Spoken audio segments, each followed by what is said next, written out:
Magandang araw po mga customers. Ito may bago na naman tayong tanggap. Nandito tayo ngayon sa San Jose del Monte, Bulacan. I think Norsagaray ito eh. Norsagaray, Bulacan. Dito na tayo sa area, sa location ni sir. Sa bahay niya. Okay, ito yung TV ni sir. Subukan natin power on. Ayun. Pindutan. Ayun, TCL. TCL. Kitang-kita na. Ayan, TCL. Malino. Pag dinikit talaga yung ilaw sa LCD screen mismo, kitang-kita. Nagre-reflect siya. Ayan natin lahat. And then, yan, Android. Malino. Android TV. Malaki ito. 65 inches. Medyo mahirap buksan to pero kaya naman natin. Okay.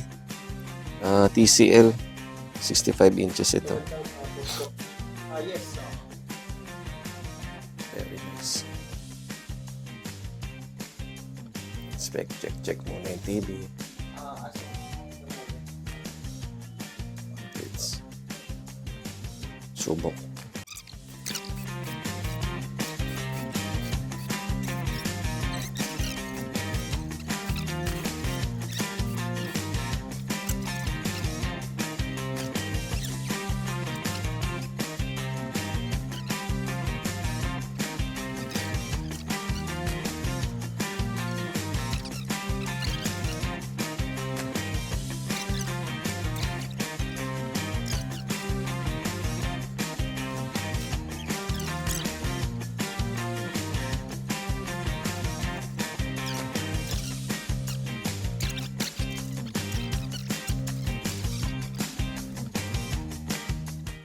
Eto, okay na. Nabuksan na yung TV. Naka sisot panel. Pero 5 years na sir, no? Matibay itong sisot panel. May mga naunang ang sisot kasi yan eh. Tatak niya yan, brand niya yan. China, Opto, basta yun, may something na, no? May mga bago lumabas niya na sisot LCD, sisot panel niya. Daling masira. Ito sa 5 years. Tibay yan. Ang siso, oo. Ginamit din ni Samsung tong LCD na ano na to. Tong brand na to. Kaya mapansin mo si Samsung medyo mura na.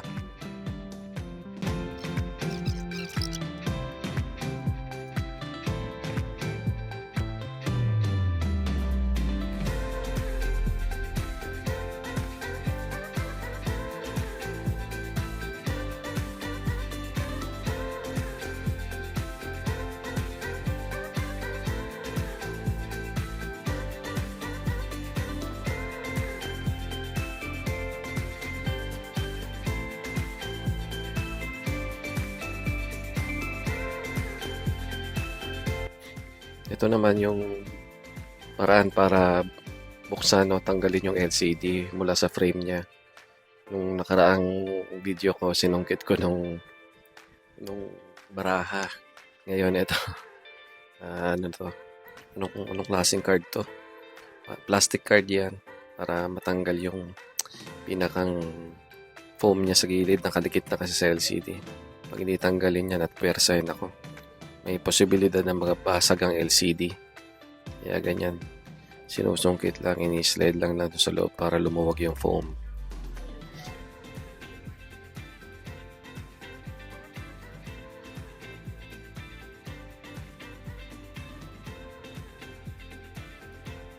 Ayun naman.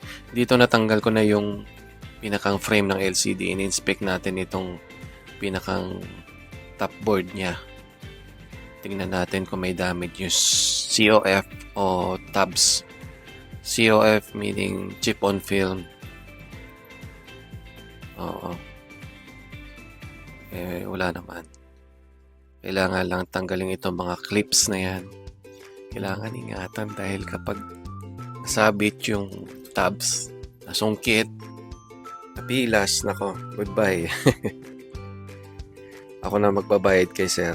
Hindi na ako yung babayaran. Kaya napakahirap mag-repair ng LED TV kasi kailangan ingatan yung pagtanggal niyan, yan ang pinakamaselan sa lahat, yung mga tabs niyan. Dapat ingatan yan dahil yan ang buhay ng LCD. Diyan dumadaan yung signal ng board papunta sa LCD para lumabas yung picture. Okay. Dito, tinatanggal ko na yung LCD. Ita-transfer ko dun sa Sofanizer para safe. Ito ang isa sa pinaka-critical moment na pagbaklas at repair ng LED TV. Ayan, napakalaki niyan. LCD niyan, ang nipis niyan. Kasing nipis lang siguro ng LCD ng mga cellphone. Ganun yung kanipis. Pag nagkamali ka dyan, one wrong move. Ako, basag. Ganun uli. Ako na naman yung magbabayad, hindi ako yung babayaran. Kaya ingat-ingat lang. Since kabisado naman na natin tanggalin yung mga ganyan, kahit malaking TV, kayang-kaya. Kailangan lang ng doble, triple ingat para safe at successful ang magiging repair. Walang magiging problema.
Yung backlights niya,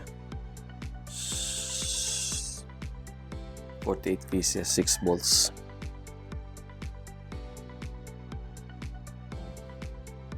Palit na lahat to.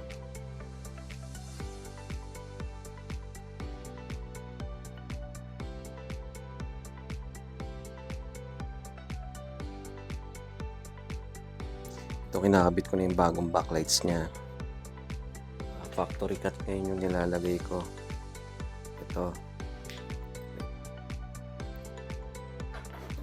Ito yung backlight niya, luma, hull cut.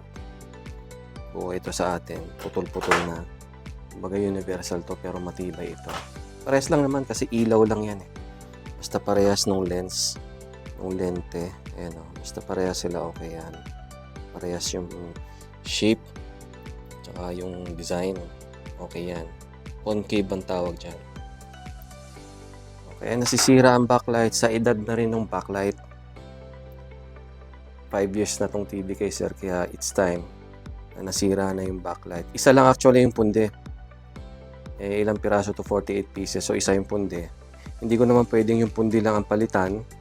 Tapos yung pagpundi lang yung pinalitan ko, nagtira ako ng luma.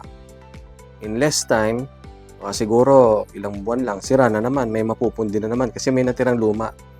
Pag ganito na sira yung backlight, kahit isa lang, palitan na lahat, buong set, para back to brand new. Parang brand new ulit yung backlight niya. Yung tibay niya, another, kung suswerte yan, 3 to 5 years ulit. Ayan. Yan, pinaka-the best niyan kung gusto nyong humaba ang buhay ng backlight ng TV nyo. Medyo pahinaan nyo yung intensity ng ilaw niya.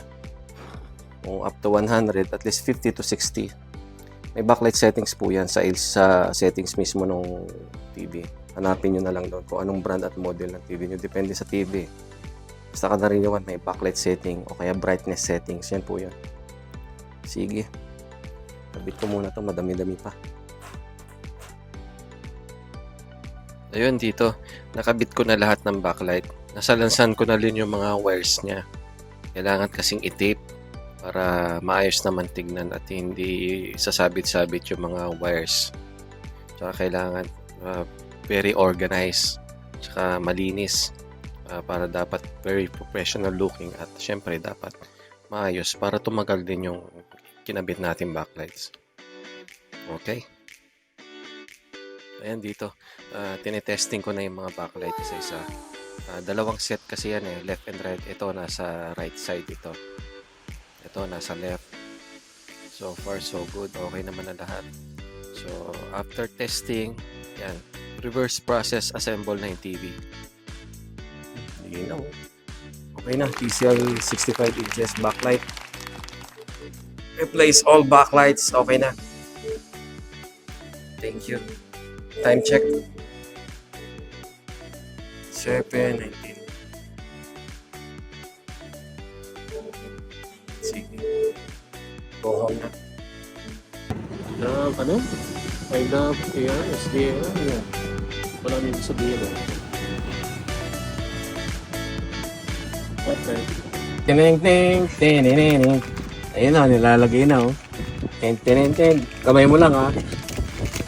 Di ko sasama yung one punch man na ulo mo. Nadali pa ako. Bihira ako. Ten. Mamaya, isasend ko. I-receive ko yan mamaya. Isasama ko yan doon sa ko. Sa video ko. All good, sir. Ting.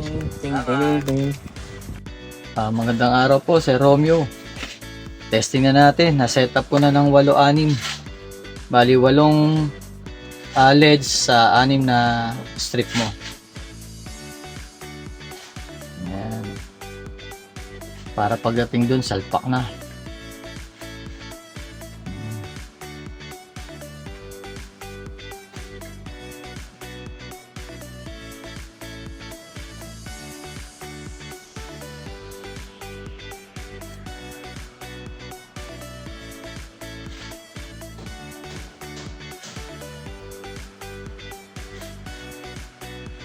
All good, sir.